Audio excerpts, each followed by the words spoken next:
메이저 수학학원 강사 정민철입니다. 지금부터 한솔고 1학년 2학기 중간고사 기출 분석을 해보도록 하겠습니다. 한솔고 이번 시험 같은 경우는 부교재인 올림포스 고난도가 아닌 올림포스 전공자력 기출에서 대부분 출제되었는데 그게 학교 프린트에 나와 있던 문제들이기 때문에 아마 그 교재를 풀어봤던 친구들이라면 크게 어렵지 않게 봤을 거라고 생각이 됩니다. 그리고 굳이 그 교재가 아니어도 문제들이 일반 시중 문제집들에 되게 많이 나와 있는 문제들이기 때문에 아마 차분히 공부를 기본 응용 문제 이상의 것들을 풀 줄 안다라고 하면은 시간 안에 어렵지 않게 풀었을 거라고 생각이 됩니다. 그러면 그 중에서 아마 가장 많이 틀렸을 것 같은 객관식 18번 문제를 분석해 보도록 하겠습니다. 자, 일단 18번 문제를 보면은 함수 fx와 양의 실수 t에 대하여 중심이 t, ft에 있고 반지름의 길이가 t인 원C가 있다. 그래서 상수 k에 대하여 원C가 직선 y는 kx 플러스 2와 만나는 서로 다른 점의 개수를 함수 gt라고 한다. 그랬을 때 g4와 g6을 곱한 값이 2가 되도록 만족시키는 모든 k의 값의 합을 구해라. 라고 지금 문제가 되어 있는데요. 자, 일단 칠판에 간략하게만 써놨습니다. 함수의 식 써놨고 그 다음에 중심의 좌표가 t, ft라고 해서 써놨고 반지름은 t다. 그래서 옆에 보시면 간단하게만 그려놨습니다. 원이 있고 t, ft를 중심으로 만들어놨고 반지름이 t다. 이렇게 해놨는데 문제는 이 직선이 k가 뭔지 모르니까 당연히 정확한 직선을 못 구하는 것도 맞지만 원도 마찬가지로 어차피 움직이는 그 점이기 때문에 정확히 알 수가 없습니다. 자, 그래서 좀 구분을 해봐야 되는데 문제에서는 어차피 G4와 G6을 구하라고 했으니까 처음부터 G4와 G6을 구하는 식을 먼저 써볼 겁니다. 그럼 G4라는 거는 T가 4일 때의 만나는 점의 개수인 건데 그러면 G4라는 건 즉 T가 4일 때를 먼저 한번 찾아봅시다. 그럼 첫 번째 T가 여기다가 첫 번째라고 하지 말고 그냥 T가 4일 때를 한번 써볼게요.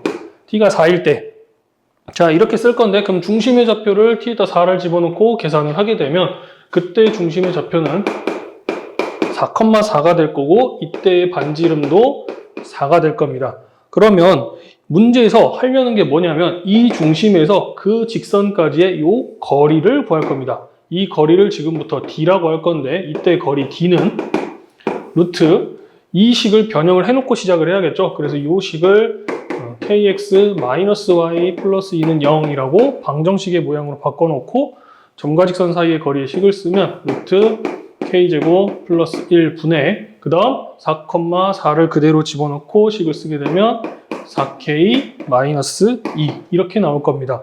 자, 일단 요 값이 t라는 즉 여기서 말하는 반지름인 4보다 클지 작을지 아직 모르기 때문에 잠깐 여기까지만 만들어 놓을 거고요.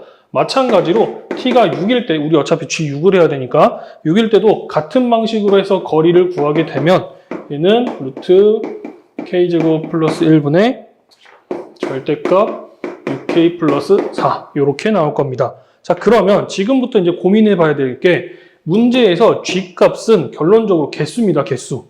그래서 그 개수가 1개, 2개, 3개 이렇게 나올 거기 때문에 생각을 해보면 직선과 원과 만날 수 있는 개수, 점의 개수는 결국 없거나 아니면 1개거나 아니면 2개겠죠. 그 이상은 나올 수가 없죠. 근데 그걸 2개를 곱한 값이 2가 된다라는 거는 얘가 1일 때 얘가 2거나 얘가 2일 때 얘가 1이거나 이렇게 둘 중에 하나가 되겠죠. 그렇기 때문에 지금부터 경우를 두 가지로 나눠서 풀 겁니다.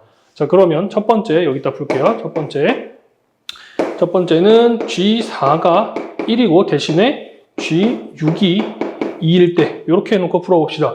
자, 그럼 G4가 1이라는 거는 결론적으로 원과 직선이 만나는 점이 하나만 나와야 된다. 즉 접할 때를 얘기하겠죠. 그 말은 점과 직선 사이의 거리의 식이 반지름과 같을 때를 얘기할 겁니다. 그래서 이때의 조건은 첫 번째 식이 이 식이 루트 k제곱 플러스 1분의 절대값 4k-2를 계산한 값이 반지름인 4와 같아야 되는 거고 그 다음 두 번째 여기 아까 6일 때의 거리 루트 k제곱 플러스 1분의 절대값 6k 플러스 4 부분은 점과 직선 사이의 거리가 오히려 반지름보다 짧아야 점이 두 개에서 만나는 형태가 되겠죠. 그렇기 때문에 얘는 반지름, 이때의 반지름은 6이죠. 그래서 6보다 작다라고 해놓고 요 식에서 K값을 구해서 이 범위를 만족하는지 아닌지만 확인해 보면 될 겁니다. 그렇게 해서 구한 K값은 이때는 계산을 해보면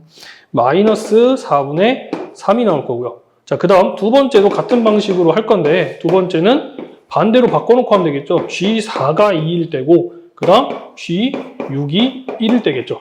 그래서 이번에는 이렇게 해놓고 나면 요 식에서 얘가 부등호가 생기고 얘가 대신 등호가 되겠죠. 그래야지 얘는 반지름보다 작다라고 할 거고 그래야 두 개가 될 거고 얘는 반지름과 같다라고 해야지 접하는 경우가 되니까 교점이 하나만 나오겠죠. 자, 그래서 그것도 마저 식을 써보면 루트 k제곱 플러스 1분의 절대값 4k-1을 한 게 반지름인 4보다는 작아야 되는 거고요. 그 다음 두 번째 여기서 나오는 또 루트 k제곱 플러스 1분의 요거 절대값 6k 플러스 4가 6이랑 같을 때가 바로 답이 될 겁니다. 마찬가지로 굳이 부등식 먼저 풀지 말고 등식을 먼저 풀어서 이때 만족시키는 K값을 여기다 집어넣었을 때 만족하는지 안 하는지를 확인해 보면 되겠죠. 그렇게 해서 확인을 해보면 K값은 이때는 12분의 5가 나올 겁니다. 그래서 답이 마이너스 4분의 3이랑 12분의 5가 나오다 보니까 두 개의 합은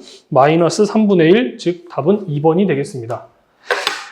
이번 시험이 생각보다 너무 쉽게 나왔어가지고 아마 기말고사가 훨씬 어렵게 나올 텐데 이번 기말고사는 좀 더 단단하게 준비를 해서 좋은 결과가 있기를 바랍니다. 감사합니다.